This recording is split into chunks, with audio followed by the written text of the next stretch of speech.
Hello' class 10 আজি ভাগ 6 point 14.13 বৰদলৈৰ মন্ত্ৰীসভা দ্বিতীয় বিশ্বযুদ্ধৰ পিছত 1946 চনত অনুষ্ঠিত হোৱা সাধাৰণ নিৰ্বাচনত কংগ্ৰেছ দলে অসম বিধানসভাৰ মুঠ 108খন আসনৰ ভিতৰত 58খন আসন লাভ কৰি সংখ্যাগৰিষ্ঠ দল হিচাপে পৰিগণিত হৈছিল। সংখ্যাগৰিষ্ঠ দলৰ নেতা হিচাপে গোপীনাথ বৰদলৈয়ে 11 ফেব্ৰুৱাৰীত 1946 চনত চৰকাৰ গঠন কৰিছিল। তো আমাৰ ভাৰতত 1946ত যি প্ৰথম নিৰ্বাচন হয় বা সাধাৰণ নিৰ্বাচন হয় তাতে তোমাৰ কংগ্ৰেছ দল জয়ী হয়। আৰু আমাৰ অসমৰ ফালৰ পৰা ভাৰতৰ বিভিন্ন ঠাইতে ইলেকশ্যন হৈছিলেতো নিৰ্বাচন, তো আমাৰ অসমৰ পৰা যি ইলেকশ্যন হৈছিলে অসম বিধানসভাৰ টোটেল আসন আছিলে 108খন। মনত ৰাখি থবা কেইখন আছিলে 108খন আৰু তাৰে 58খনত অৰ্থাৎ 58খন আসনত কংগ্ৰেছ জয়ী হয়। আৰু যিহেতুকে আমাৰ অসমৰ ফালৰ পৰা কংগ্ৰেছৰ দলৰ প্ৰধান আছিলে বৰদলৈ অৰ্থাৎ গোপীনাথ বৰদলৈ ডাঙৰীয়া, গতিকে তেওঁ কি হয় জয়ী হয় আৰু আমাৰ অসমৰ প্ৰথমজন মুখ্যমন্ত্ৰী বা সেই সময়ত প্ৰধানমন্ত্ৰী বুলি কোৱা হৈছিলে, আগৰ ভিডিঅ' তোমালোকক বুজাইছোঁ, বৰদলৈ ডাঙৰীয়া বনোৱা হয়। আৰু তেখেতৰ মন্ত্ৰীসভা যিখন গঠন হয় তাতে থকা সদস্যসকলৰ নাম তোমালোকৰ এই অংশটোত উল্লেখ কৰিছে, ঠিক আছে। তেওঁ প্ৰধানমন্ত্ৰী অৰ্থাৎ তেতিয়াৰ প্ৰধানমন্ত্ৰী এতিয়া মুখ্যমন্ত্ৰী বুলি আমি ক'ব পাৰোঁ, প্ৰথম মুখ্যমন্ত্ৰী হয় আৰু তেখেতৰ যি মন্ত্ৰীসভা হয় তাৰে এওঁলোক আছিলে সদস্য। ভাৰতৰ স্বাধীনতাৰ প্ৰাক মুহূৰ্তত অসমৰ আন্তঃগাঁথনি যথেষ্ট দুৰ্বল আছিল। স্বাধীনতাৰ ঠিক পিছতে উত্তৰ পূৰ্বাঞ্চলতে সীমান্ত সমস্যাৰ সন্মুখীন হ'বলগীয়া হৈছিল। তো দেশখনৰ ঠিক স্বাধীনতা হোৱাৰ আগে নহয়, তো ভাৰতখন স্বাধীন হোৱাই নাই, সেই অৱস্থাত তোমাৰ ইলেকশ্যন হৈছে হ'ব আৰু। তো আমাৰ যি আন্তঃগাঁথনিক অৱস্থা যথেষ্ট কি আছিলে দুৰ্বল আছিল। আৰু বিশেষকৈ আমাৰ উত্তৰ পূৰ্বাঞ্চলৰ কি হৈছিলে সীমাৰ সমস্যা, সেয়াটো এতিয়াও আছে, তেতিয়া আৰু বেছি আছিলে, ঠিক আছে। 1947 চনত দেশৰ বিভাজনে ভাৰতবৰ্ষৰ আন অঞ্চলৰ লগতে উত্তৰ পূব ভাৰতৰ যোগাযোগ বিভিন্ন কৰিছিল। তো 1947ত আকৌ কি হয় ইলেকশ্যন হৈ গ'ল, চৰকাৰ বনিলে, দেশ স্বাধীন হ'ল, 1947 চন আহি পালে, ঠিক আছে। 1947ত কি হয় তোমাৰ দেশ বিভাজন হয়, সেয়া এটা ডাঙৰ ঘটনা আমাৰ ভাৰতৰ নহয়। আৰু এই যি দেশ বিভাজন হয় ইয়াৰ ফলত ভাৰতৰ অন্য অঞ্চলৰ সৈতে আমাৰ উত্তৰ পূবৰ কি হয় যোগাযোগ বিঘিনি ঘটে, মানে যোগাযোগ নাইকিয়া হৈ যোৱাৰ নিচিনা পৰিস্থিতিও হৈছিল। মাত্ৰ 12 কিলোমিটাৰ বহল এক সংকীৰ্ণ ভূখণ্ডই উত্তৰ পূবক ভাৰতৰ অন্যান্য অংশৰ লগত সংযোগ কৰিছিল। বিভাজনৰ পিছত পশ্চিমবংগৰ অসমৰ মাজত ৰেলপথ আৰু নদী পৰিবহণৰ হঠাতে পূব পাকিস্তানত অন্তৰ্গত হৈ পৰিছিল। বিভাজনে বংগ, অসম আৰু আৰাকান অঞ্চলৰ মাজত থকা জটিল অৰ্থনৈতিক সম্পৰ্ক বিঘ্নিত কৰিছিল। বিভাজনৰ পূৰ্বে এই অঞ্চলটোৱে বংগ, অসম, আৰাকান কৃষি, শিল্পজাত সামগ্ৰী, চাহ, নীল, মৰাপাট, ৰেচম আদি আন্তঃৰাষ্ট্ৰীয় ভিত্তিত বাণিজ্য কৰিছিল। কিন্তু বিভাজনৰ পিছত এই আন্তৰ্জাতিক বাণিজ্যৰ অৰ্থনীতিৰ বিসৰ্জন দি প্ৰত্যেকেই নিজ নিজ জাতীয় অৰ্থনীতিত গঠনত মনোনিৱেশ কৰিছিল। তো মানে দেশখন যেতিয়া তোমাৰ স্বাধীন হ'ল তাৰপিছতে আকৌ আমাৰ কি হয় দেশ বিভাজনৰ কথা আহি পৰে বা দেশ বিভাজন হৈ যায়। হোৱাৰ লগে লগে তোমাৰ কি হৈ যায় আমাৰ অসমখন, বাংলা আৰু আৰাকান যিখিনি অঞ্চল তাতে যি অৰ্থনৈতিক ব্যৱস্থা আছিল বা যি অৰ্থনীতি আছিল তাত বহুত জটিল অৱস্থাৰ সৃষ্টি হয়, ঠিক আছে। তাৰোপৰি সেই সময়ত আমাৰ যিবিলাক সামগ্ৰী যেনে চাহ হ'ল, মৰাপাট হ'ল, ৰেচম আদি কি কৰিছিলে আন্তৰ্জাতিক বজাৰত বাণিজ্য হৈছিলে, কাৰণ ব্ৰিটিছৰ শাসন চলি আছিলে।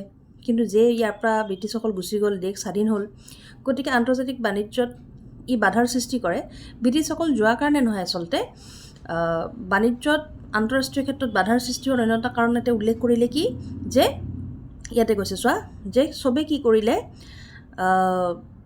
নিজৰ যি জাতীয় যি বস্তু আছে বা জাতিটোৰ অৰ্থনৈতিক উন্নতিৰ বাবে প্ৰত্যেকে মানে মনোনিৱেশ কৰিবলৈ ল'লে। ফলত আন্তঃৰাষ্ট্ৰীয় ক্ষেত্ৰত অসমৰ যিবোৰ বস্তু আছিলে তাৰ বাণিজ্য ক্ষেত্ৰত বাধা আহে বা লাহে লাহে বাণিজ্যৰ প্ৰতি মানুহে মন নিদিয়া হয়।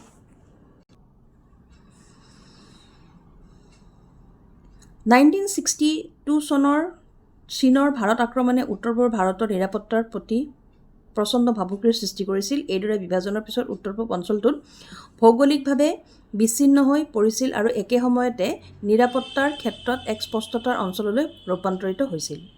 আকৌ তোমাৰ ইলেকশ্যন হ'ল, মন্ত্ৰীসভা গঠন হ'ল বৰদলৈ, তাৰ কিছুদিন পিছতে অৰ্থাৎ এবছৰমান বুলি ক'ব পৰা 1947ত দেশ তোমাৰ স্বাধীন হয়। অলপ দিন পিছতে আকৌ তোমাৰ দেশৰ বিভাজন ঘটে। আকৌ 1962 চনত কি হয় চীনে ভাৰতত আক্ৰমণ কৰে, ঠিক আছে। আৰু এই আক্ৰমণৰ ফলস্বৰূপে উত্তৰ পূব ভাৰতত কি হয়, আমাৰ মানে উত্তৰ পূব ভাৰতখনত আমাৰ নৰ্থ ইষ্টত প্ৰচণ্ড ভাবুকি আহে। কাৰণ তোমালোকে জানাই, চোৱা আমাৰ সীমাৰ সৈতে চীনখন জড়িত, চীনখনৰ সীমা লাগি আছে, হয়নে নহয়, অৰুণাচলৰ ছাইডেদি। তো সেইকাৰণে সেই সময়ত মানে আমাৰ এটা ভয়ৰ পৰিৱেশৰ সৃষ্টি হৈছিলে। ভৌগোলিক অৱস্থাৰ বিচ্ছিন্ন হোৱাৰ মানে এটা ভয়, নিৰাপত্তাক লৈ পেলাই এটা ভয় আমাৰ মাজত সোমাই পৰিছিলে। এনে এক ৰাজনৈতিক, ভৌগোলিক আৰু অৰ্থনৈতিকভাৱে জুৰুলা হৈ পৰা অসম তথা উত্তৰ পূব ভাৰতৰ সামগ্ৰিক আৰ্থিক সামাজিক উন্নতিৰ বাবে স্বাধীনতাৰ পিছতে আন্তঃগাঁথনি নিৰ্মাণত চৰকাৰে মনোনিৱেশ কৰিছিল।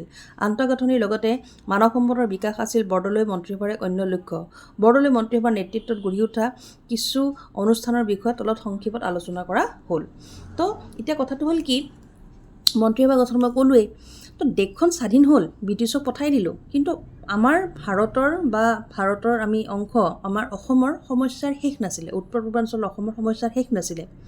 ৰাজনৈতিক দিশৰ পৰা হওক, ভৌগোলিক দিশৰ পৰা হওক, অৰ্থনৈতিক দিশৰ পৰা হওক, সকলো ফালৰ পৰাই আমাৰ ওপৰত এক মানে সদায় ভাবুকি বা এটা ভয় আছিল, সদায় খেলি মেলি, সদায় কিবা নহয় কিবা এটা মানে সমস্যাৰ হৈ থাকিছিল। গতিকে এই সমস্যাসমূহৰ পৰা এই সমস্যাসমূহ দূৰ কৰাৰ বাবে যি আমাৰ বৰদলৈ মন্ত্ৰীসভা আছিলে, তেওঁলোকে কিছুমান লক্ষ্য লৈছিলে।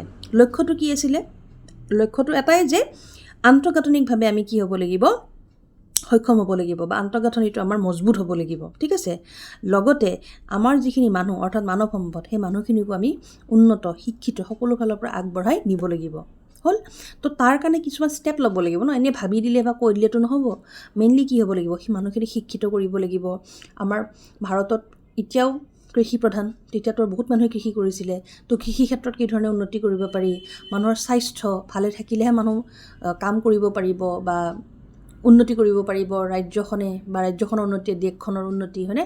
তো মেইন যিবোৰ বিষয়, সেইবোৰত কি ধৰণে ঠিক কৰিব পাৰি অসমখনক, তাৰ ওপৰত গুৰুত্ব দিছিল। আৰু তাৰ ফলত তেওঁলোকে কিছুমান অনুষ্ঠান গঢ়ি তুলিছিলে যাতে সৰ্বাংগীন উন্নতি হ'ব পাৰে। তাৰে ভিতৰতে প্ৰথম আছিলে অসম কৃষি বিশ্ববিদ্যালয়, ঠিক আছে। তাৰপিছত গঢ়ি উঠিছিলে তোমাৰ গুৱাহাটী বিশ্ববিদ্যালয়, অসম চিকিৎসা মহাবিদ্যালয়। হ'ল।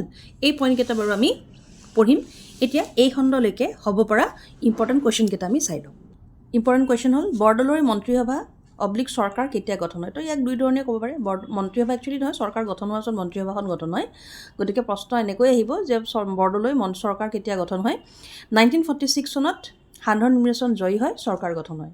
এই কথাটো উল্লেখ কৰি থৈছোঁ, ইয়াৰ পৰা প্ৰশ্ন হ'ব পাৰে, সেইকাৰণে এই পইণ্টটো দিছোঁ। তোমালোকে এনচাৰত 1946 অকল লিখি দিলেও যথেষ্ট।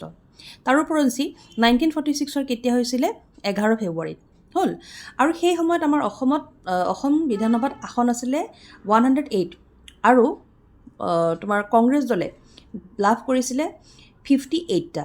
তো ইয়াৰ ওপৰতো তোমালোকৰ হয়তো MCQ টাইপ আহিব পাৰে, বোলে 1946 প্ৰথম সাধাৰণ নিৰ্বাচনত অসম বিধানসভাৰ আসন কেইখন আছিলে, বা আসন আছিলে, এনেকৈ দি পেলাই MCQ দি দিব পাৰে। তো এনচাৰ হ'ব 108।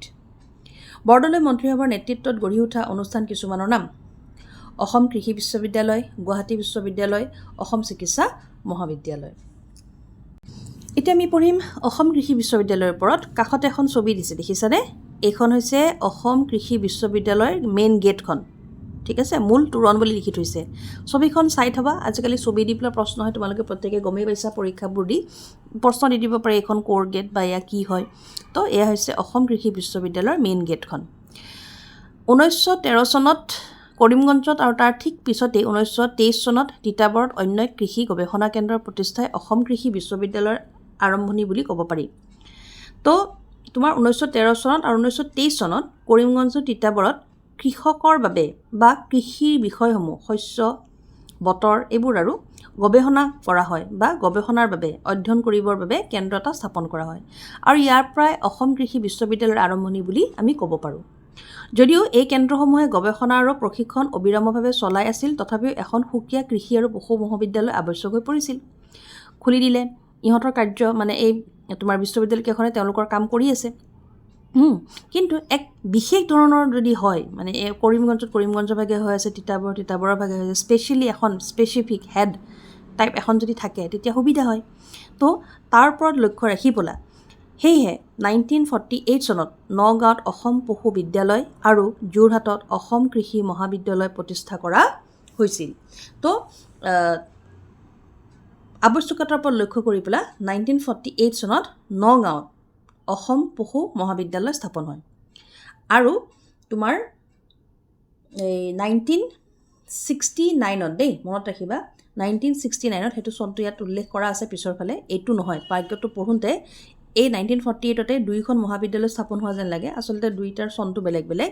পশু মহাবিদ্যালয় স্থাপন হয় 1948ত, আৰু অসম কৃষি মহাবিদ্যালয় অৰ্থাৎ এইখন স্থাপন হয় তোমাৰ 1969ত। তো নগাঁৱত আৰু যোৰহাটত স্থাপন হয়। এই দুইখন মহাবিদ্যালয় সামৰি লৈ 1969 চনত অসম কৃষি বিশ্ববিদ্যালয় স্থাপিত হয়, আৰু পশু চিকিৎসা মহাবিদ্যালয়খন নগাঁৱৰ পৰা বৰ্তমান অৱস্থান গুৱাহাটীৰ খানাপাৰালৈ স্থানান্তৰিত কৰা হয়। তোমালোকে গুৱাহাটীৰ খানাপাৰা নিশ্চয় দেখিছা বা আহিছা। তাতে যিখন ভেটেনেৰী হস্পিটেল, আমি ভেটেনেৰী হস্পিটেল বুলি কওঁ, সেইখনেই হৈছে পশু চিকিৎসা মহাবিদ্যালয়। ঠিক আছে, নগাঁৱৰ পৰা আনি পেলাই গুৱাহাটীৰ খানাপাৰাত স্থাপন কৰা হয়। অসম কৃষি বিশ্ববিদ্যালয় উত্তৰ পূব ভাৰতৰ একমাত্ৰ প্ৰথম বিত্তীয়মুখী বিশ্ববিদ্যালয়। এইটো খুব ইম্পৰ্টেণ্ট পইণ্ট।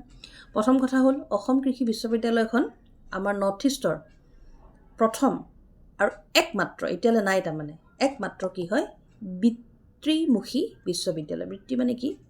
আৰ্নিঙৰ ওপৰত লক্ষ্য দিয়া হয়। এই বিশ্ববিদ্যালয়ৰ মূল উদ্দেশ্যসমূহ চমুকৈ তলত দিয়া হ'ল: কৃষিখণ্ডত মানৱ সম্পদৰ বিকাশ, উৎপাদন বিকাশৰ বাবে নিৰন্তৰ গৱেষণা কৰা, প্ৰযুক্তিবিদ্যাৰ উন্নতি তথা ইয়াৰ ৰাজহুৱা প্ৰচাৰ কৰা, কৃষিখণ্ডত প্ৰযুক্তিবিদ্যাৰ ব্যৱহাৰ প্ৰসাৰিত কৰা, কৃষিখণ্ডৰ লগতে জড়িত সকলো শ্ৰেণীৰ মাজত এক সামঞ্জস্য ৰক্ষা কৰা, আৰু খাদ্যৰ ক্ষেত্ৰত নিৰাপত্তা সৃষ্টি কৰা। তো বিশ্ববিদ্যালয় এখন গঠন হ'ল। এই বিশ্ববিদ্যালয়খনত ষ্টুডেণ্টে কৃষিৰ সৈতে জড়িত বিভিন্ন বিষয়ৰ ওপৰত পঢ়িব, হয়নে? লগতে এইখনে একমাত্ৰ গোটেই নৰ্থ ইষ্টৰ বিশ্ববিদ্যালয় যিয়ে কি কৰে, মানুহক বা ষ্টুডেণ্ট এজনক বৃত্তিমুখী হোৱাত সহায় কৰে। তো এই বিদ্যালয়খনৰ কিছুমান উদ্দেশ্য আছে। তো সেইকেইটা হ'ল এইকেইটা। তো ইয়াৰ ওপৰত পৰীক্ষাত প্ৰশ্ন আহিব পাৰে, চাই থবা। ঠিক আছে। নেক্সট হ'ল গুৱাহাটী বিশ্ববিদ্যালয়। গুৱাহাটী বিশ্ববিদ্যালয়ৰ নাম নিশ্চয় শুনিছা, নাজানা কোনোৱে নাই, নহয়? প্ৰত্যেকজন ছাত্ৰৰ লক্ষ্য থাকে গুৱাহাটী বিশ্ববিদ্যালয়ত পঢ়া, নহয়? গুৱাহাটী বিশ্ববিদ্যালয় হৈছে উত্তৰ পূব ভাৰতৰ আটাইতকৈ পুৰণি আৰু প্ৰথমখন ৰাজহুৱা বিশ্ববিদ্যালয়। তো এই গুৱাহাটী বিশ্ববিদ্যালয় আমাৰ আটাইতকৈ পুৰণি, নৰ্থ ইষ্টৰ আটাইতকৈ পুৰণি বিশ্ববিদ্যালয় অৰ্থাৎ ইউনিভাৰ্চিটি। নৰ্থ ইষ্টৰ আটাইতকৈ পুৰণি ইউনিভাৰ্চিটি হ'ল কি? গুৱাহাটী ইউনিভাৰ্চিটি। আৰু এইখন প্ৰথম ইউনিভাৰ্চিটি। অবভিয়াছলি যিহেতুকে আটাইতকৈ পুৰণি, গতিকে এইখন প্ৰথমতে স্থাপন হৈছিল, নহয়? কেতিয়া স্থাপন হয়? 1948 চনৰ 26 জানুৱাৰী তাৰিখে এই বিশ্ববিদ্যালয় স্থাপন কৰা হয়।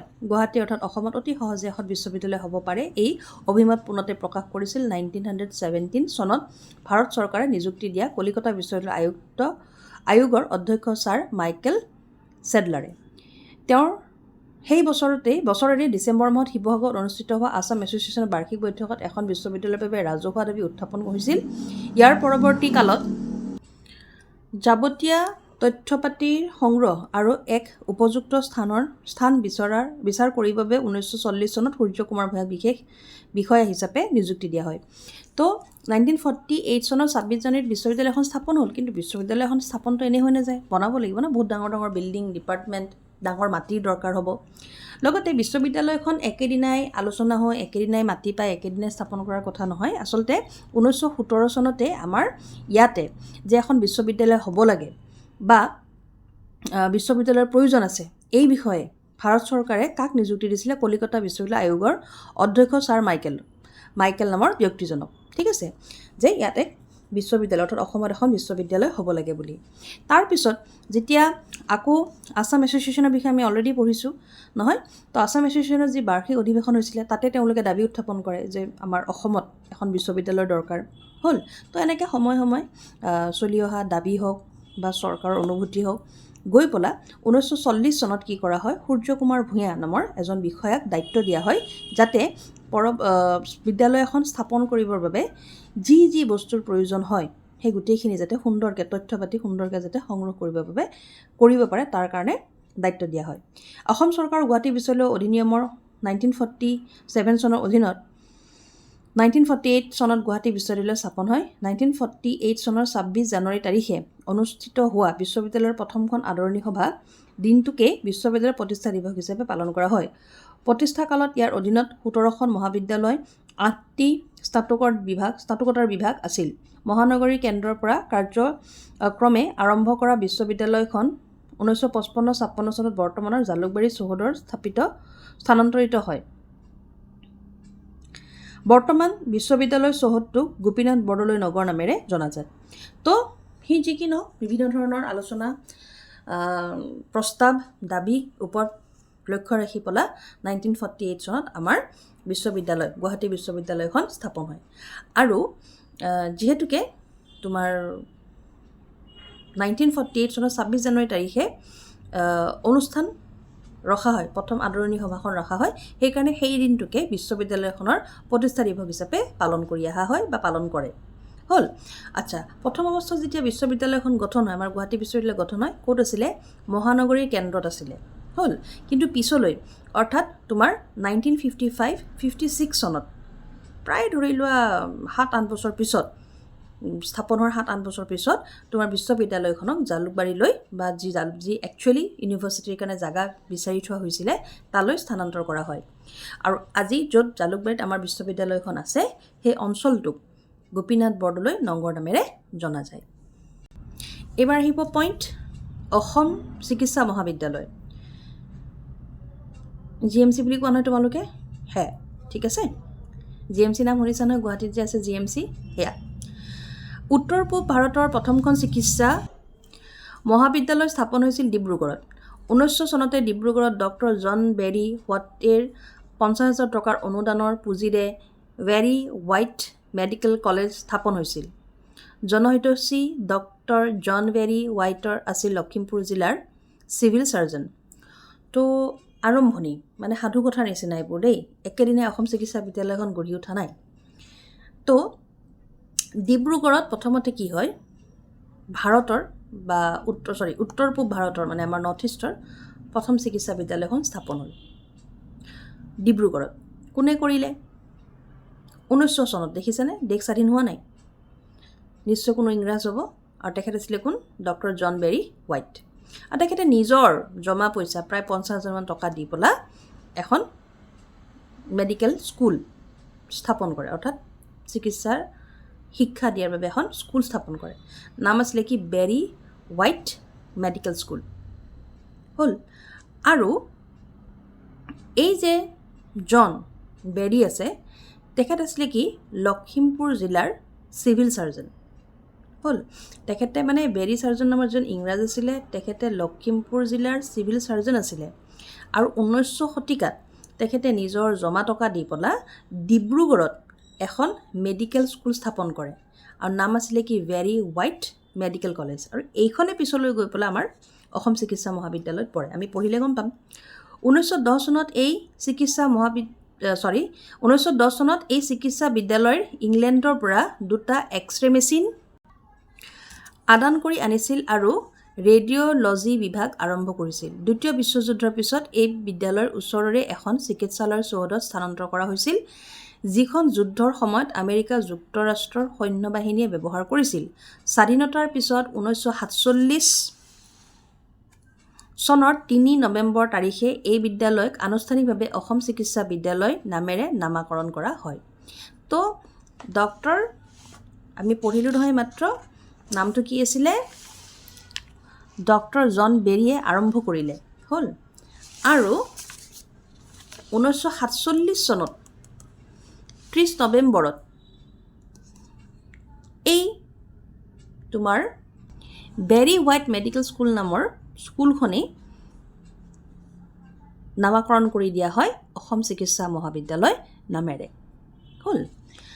এইখন হ'ল তোমাৰ সেই সময়ত ডিব্ৰুগড়ত থকা অসম চিকিৎসা মহাবিদ্যালয়ৰ চৌহদটো। চিকিৎসা আৰু চিকিৎসা শিক্ষা সন্দৰ্ভত বৰ্ধিত চাহিদাৰ প্ৰতি লক্ষ্য ৰাখি নতুনকৈ চিকিৎসা মহাবিদ্যালয় স্থাপন কৰাৰ প্ৰয়োজনীয়তা তীব্ৰ হৈ পৰিছিল। 1949 চনত ৰাজ্য চৰকাৰে তেতিয়াৰ মুখ্যমন্ত্ৰী বিমলা প্ৰসাদ চলিহা, বিত্ত মন্ত্ৰী ফখৰুদ্দিন আলী আহমেদ আৰু তেতিয়াৰ স্বাস্থ্যমন্ত্ৰী ৰূপনাথ ব্ৰহ্মৰ নেতৃত্বত অসমত দ্বিতীয়খন চিকিৎসা মহাবিদ্যালয় স্থাপনৰ যোজা কৰে। সেই উদ্দেশ্যেৰে 1959 চনৰ 7 নৱেম্বৰ তাৰিখে এখন বিশেষ কমিটি গঠন কৰা হয়। 1960 চনৰ 26 এপ্ৰিল তাৰিখে সেই কমিটিখনে ইয়াৰ প্ৰতিবেদন দাখিল কৰিছিল। 1960 চনৰ 26 জুন তাৰিখে ৰাজ্য চৰকাৰৰ এক নিৰ্দেশ মৰ্মে অসম চিকিৎসা মহাবিদ্যালয় ডিব্ৰুগড়ৰ তেতিয়া অধ্যক্ষ SN শৰ্মাক জালুকবাৰীত অৱস্থিত পৰিত্যাজ্য আয়ুৰ্বেদিক মহাবিদ্যালয়ত সেই বছৰৰে আগষ্ট মাহৰ পৰা পাঠদান আৰম্ভ কৰিবলৈ সকলো যাৱতীয় সা সুবিধাৰ ব্যৱস্থা কৰিবলৈ দায়িত্ব অৰ্পণ কৰিছিল। লগতে চৰকাৰে গুৱাহাটী আৰু শিলচৰৰ দুখন চিকিৎসা মহাবিদ্যালয় স্থাপনৰ সিদ্ধান্ত লৈছিল। 1960 চনৰ 20 ছেপ্টেম্বৰ তাৰিখে গুৱাহাটী চিকিৎসা মহাবিদ্যালয়খন আনুষ্ঠানিকভাৱে আৰম্ভ কৰা হৈছিল। অসম চিকিৎসা মহাবিদ্যালয়ৰ তত্ত্বাৱধানত 100জন ছাত্ৰ ছাত্ৰী নিৰ্বাচন কৰি গুৱাহাটী চিকিৎসা মহাবিদ্যালয়ৰ প্ৰথম চাম ছাত্ৰৰ নামভৰ্তি কৰোৱা হৈছিল। 1968 চনত শিলচৰ মেডিকেল কলেজ স্থাপন হৈছিল। তো এই পেৰাগ্ৰাফটোত লাষ্টৰ পেৰাগ্ৰাফটোত তোমাৰ যেতিয়া আমাৰ অবভিয়াছলি মানুহৰ দিনে দিনে বেমাৰ বাঢ়িছে বা নহয় আমাক মানুহ চাই পেলাই সেই সময়ত আমাৰ ইয়াতে পৰ্যাপ্ত পৰিমাণত হস্পিটেল বা মেডিকেল নাছিলে। আজিও আমাৰ তোমালোকে চাগে নিজেও দেখিছা হস্পিটেলত গ'লে চৰকাৰী হওক বা বেচৰকাৰী হওক মানুহৰ মানে শাৰী লাইনে লাইন থাকে নহয়। যিমান আমাৰ মানে ডিমাণ্ড সিমান আমাৰ মানে যিমান আমাৰ প্ৰয়োজন চিকিৎসা ক্ষেত্ৰত ডক্টৰৰ ফালৰ পৰা হওক চিকিৎসালয়ৰ ফালৰ পৰা হওক সিমান আমাৰ পৰ্যাপ্ত পৰিমাণত নাই। তেতিয়াতো আৰুৱে নাছিলে। গতিকে সেই সময়ত অনুভৱ কৰা গ'ল যে কি অসম চিকিৎসা মহাবিদ্যালয় এখন থাকিলে নহ'ব। অসমত বা দেশ স্বাধীন হোৱাৰ পিছত অনুভৱ হ'ল যে আৰু প্ৰয়োজন হয়। তো সময়ে সময়ে বিভিন্ন চনত বিভিন্ন ঠাইত চিকিৎসা মহাবিদ্যালয় স্থাপন কৰা হয়। তাৰে ভিতৰতে তোমাৰ 1960 চনত তোমাৰ আয়ুৰ্বেদিক মহাবিদ্যালয় যি জালুকবাৰীত আছে স্থাপন কৰা হয়। লগতে আমাৰ গুৱাহাটীৰ যি GMC 1960 চনৰ 20 ছেপ্টেম্বৰ স্থাপন কৰা হয়। আকৌ শিলচৰ মেডিকেল কলেজ 1968 চনত স্থাপন কৰা হয়। তো এইটো পেৰাগ্ৰাফত কোনটো সময়ত চিকিৎসা ক্ষেত্ৰত সহায় হোৱাকৈ বা চিকিৎসাৰ সৈতে জড়িত মহাবিদ্যালয় কেইখন বা ইম্পৰ্টেণ্ট কেইখন স্থাপন হৈছিলে সেই বিষয়ে ইয়াত লিখা আছে। তো সেই অংশৰ লগত জড়িত প্ৰশ্ন কি হ'ব পাৰে মই লিখি ওলাইছোঁ কিছু, যে অসম পশু মহাবিদ্যালয় কেতিয়া ক'ত প্ৰথম স্থাপন হৈছিল? 1948 চনত নগাঁৱত, বৰ্তমান ক'ত আছে? খানাপাৰাত। প্ৰশ্ন হ'ব পাৰে সেইকাৰণে পইণ্ট হিচাপে ইয়াতে লিখি থৈছোঁ। অসম কৃষি মহাবিদ্যালয় কেতিয়া ক'ত স্থাপন কৰা হৈছিল? 1969 চনত যোৰহাটত। অসম কৃষি মহাবিদ্যালয়ৰ উদ্দেশ্যসমূহ কি? তোমালোকৰ কিতাপত থকা পেজ নম্বৰ 77ত চাই ল'বা। সেইকেইটাৰ প্ৰায় 5টামান আছে, তাৰে যিকোনো 3টা বা 4টা পঢ়িলেই হৈ যাব। তাৰপিছত দিছে উত্তৰ পূব ভাৰতৰ একমাত্ৰ প্ৰথম বৃত্তিমুখী বিশ্ববিদ্যালয় কোনখন? অসম কৃষি বিশ্ববিদ্যালয়। ইম্পৰ্টেণ্ট কথা। গুৱাহাটী বিশ্ববিদ্যালয় কেতিয়া স্থাপন কৰা হয়? 1948 চনৰ 26 জানুৱাৰীত প্ৰতিষ্ঠা হৈছিল। আৰু এই দিনটোত প্ৰতিষ্ঠা দিৱস হিচাপে পালন কৰা হয়। তাৰমানে এই দিনটোত তাৰমানে আদৰণি সভাখন ৰখা হৈছিল। সেইকাৰণে ইয়াক তোমাৰ প্ৰতিষ্ঠা দিৱস হিচাপেও এই ডেটটোতেই পালন কৰা হয় 26 জানুৱাৰীত। উত্তৰ পূব ভাৰতৰ প্ৰথমখন চিকিৎসা মহাবিদ্যালয় কোনখন? অসম চিকিৎসা মহাবিদ্যালয় 1900 চনত স্থাপন হয়। ঠিক আছে। তাৰমানে তেতিয়া তোমাৰ অসম চিকিৎসা মহাবিদ্যালয়ৰ নাম নাছিলে, আমি মাত্ৰ বুজিলোৱে। তেতিয়া নামটো বেলেগ আছিলে, বেৰী হোৱাইট মেডিকেল স্কুল বুলি আছিলে, কিন্তু এইখন প্ৰথম আৰু। সেইবাবে নেক্সট কুৱেশ্যনটোত লিখিছোঁ যে অসম চিকিৎসা মহাবিদ্যালয় বুলি কেতিয়া নামকৰণ কৰা হয়? 1947 চনৰ 3 নৱেম্বৰত। গুৱাহাটী আৰু শিলচৰ মেডিকেল কলেজ কেতিয়া স্থাপন হয়? 20 ছেপ্টেম্বৰ 1960ত গুৱাহাটী মেডিকেল কলেজ স্থাপন কৰা হয়। আৰু 1968 চনত শিলচৰ মেডিকেল কলেজ স্থাপন কৰা হয়। ইয়াৰ কোনো ডেট উল্লেখ নাই তোমালোকৰ কিতাপত, চনটো দিয়া আছে, গতিকে চনটোৱে লিখা হ'ল। তো ক্লাছ 10 এইখিনিলৈকে তোমালোকৰ এই পাঠটোৰ তোমালোকক বুজাবলৈ বা পাঠটো যাতে তোমালোকৰ সহজ লাগে কিছু বৰ্ণনা কৰা গ'ল। লগতে ভাগে ভাগে যিখিনি অংশ বুজাই দিয়া হৈছে তাৰ সৈতে জড়িত ভিতৰুৱা যিবোৰ কুৱেশ্যন হ'ব পাৰে সেইবোৰো তোমালোকক পঢ়াই দিয়া গ'ল। লগতে অনুশীলনীৰ প্ৰশ্নসমূহো তোমালোকে পাবা আৰু এক্সট্ৰা কুৱেশ্যনছ আৰু থাকিব, যিবোৰ মই কুৱেশ্যন তোমালোকক বুজাই যাওঁতে দিছোঁ বা কুৱেশ্যন আকাৰে দিছোঁ, তাৰ পৰাই পৰীক্ষাত MCQ 100% আহিব। তাৰ পৰাই পৰীক্ষাত 1 নম্বৰী 2 নম্বৰী প্ৰশ্ন 100% আহিব। তো তোমালোকে পঢ়িবা আৰু উত্তৰসমূহ নিজেও আকৌ লিখিবলৈ বা কৰিবলৈ চেষ্টা কৰিবা।